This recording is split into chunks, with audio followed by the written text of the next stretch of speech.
የቤተ ክርስቲያን ሰላም ይናፍቀኛል። የቤተ ክርስቲያን ሰላም የክርስቶስ ደም ብቻ የሚሰበክበት ገንዘብ ጓዙን ጠቅሎ ወጥቶ ሰው ከክርስቶስ ጋር የሚኖርበት ቀን ይናፍቀኛል። ይሄ እኛ ያለው በእኛ እጅ ነው።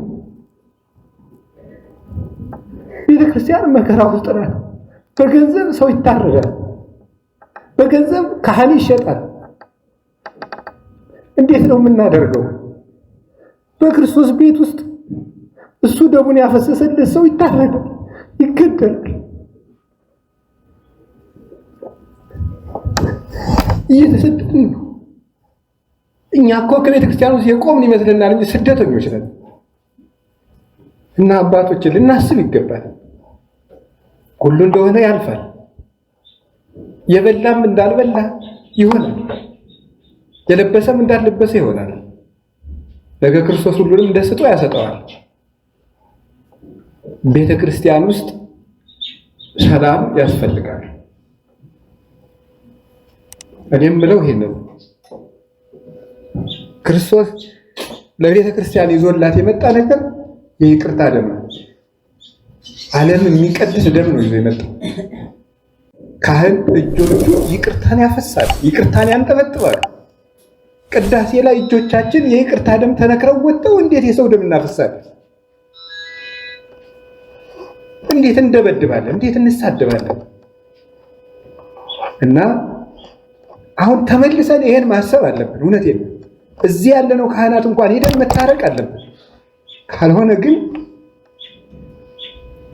ምዕመናን የኛን ገፈታ ነው እየቀመሱ ያለ። ቤተክርስቲያን የኛን ገፈታ የኛን ዕዳ ነው እየጠጣች ያለችው።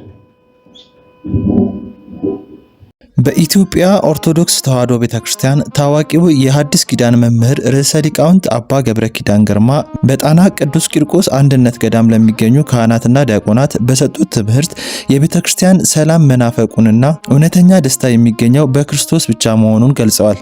መምህሩ የማያልፍ እውነተኛ ደስታ በሚል ርዕስ በሰጡት በዚህ ሰፋ ያለ ትምህርት በቤተክርስቲያን ውስጥ እየታዩ ያሉ ወቅታዊ ፈተናዎችንና የመፍትሄ አቅጣጫዎችን በእንባ የታጀበ ጥልቅ መልእክትን አስተላልፈዋል።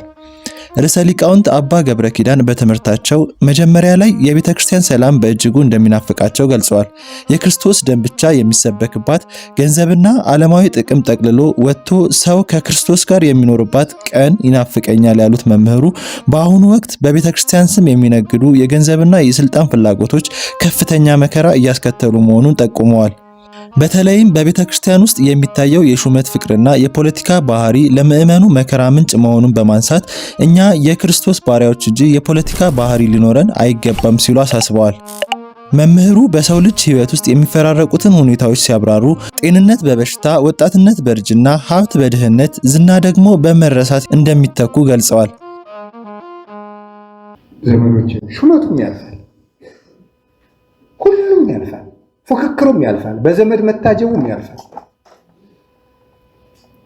የማያልፍ ቀን አለ። ክርስቶስ አክብሮናል።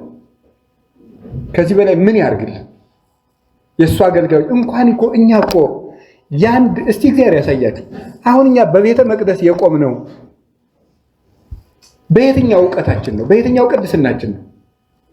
እንኳንስ በክርስቶስ በሰማይ ዙፋን ፊት ለመቆም ይቅርና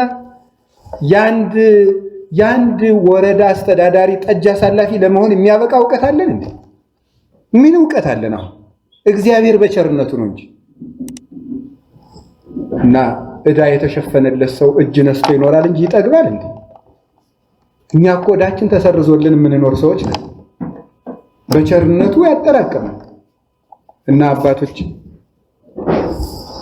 እኔ የምነግራችሁ ምንድነው? ሌላው ይቅርብን። የአባቶቻችን ነገር እንኳን እግዚአብሔር ያሳድገን። ግን ቢያንስ ግን እንታረቅ። ቢያንስ በይቅርታ እንለው። ቢያንስ ዘረኝነቱን እንተው። የቋንቋው፣ የክልል፣ የዞን፣ የወረዳ፣ የቀበሌ፣ የመንደር ዘረኝነት ጀምረናል።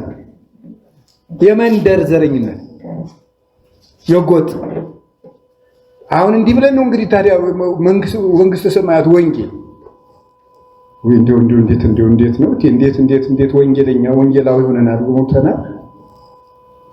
እና ቢያንስ ዘረኝነት ይልቀቀን፣ መንደረኛነት ይልቀቀን። መንደረኛ እንደረጀት ቆጥራል።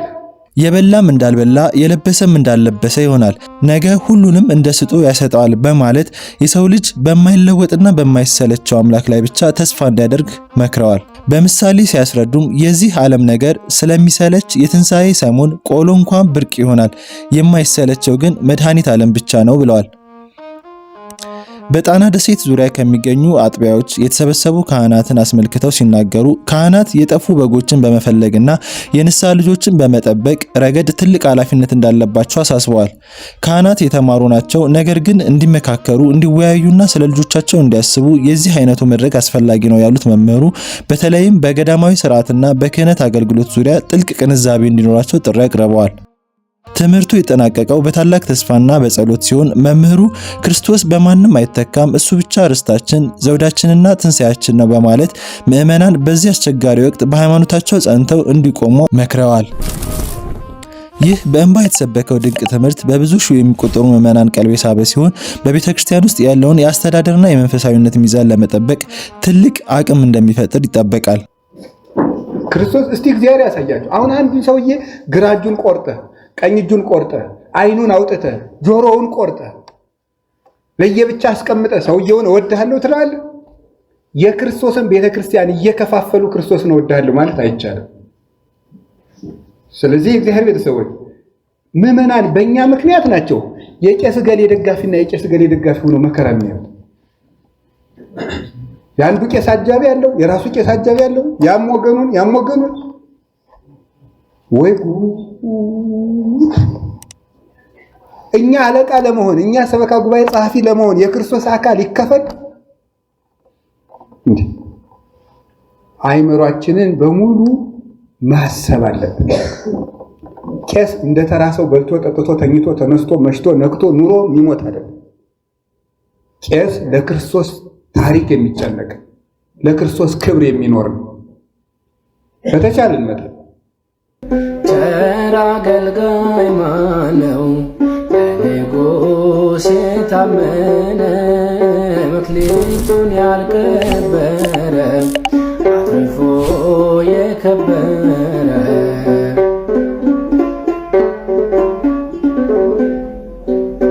ባለ አምስቱ መክሊት መልካም ያደረገው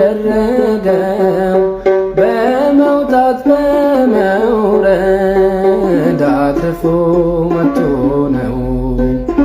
በጥቂቱ ታምኖ በብዙ የተሾመ ባለ አምስቱ መክሊት ሊቀ ጳጳሱ ነው። ቸር አገልጋይ ማነው ለንጉሥ የታመነ መክሊቱን ያልቀበረ አትርፎ የከበረ ለሚበልጠው ጸጋ ተጠርቶ የነበረ መክሊቱን ደብቆ ቆፍሮ የከበረ ሰነፍ ባሪያ ተብሎ ወደ ፍርድ ተጣለ። ማኔቴጌን ፋሬስ በአምላክ ፊት ቀለለ። ቸር አገልጋይ ማነው ለንጉሥ የታመነ መክሊቱን ያልቀበረ አትርፎ የከበረ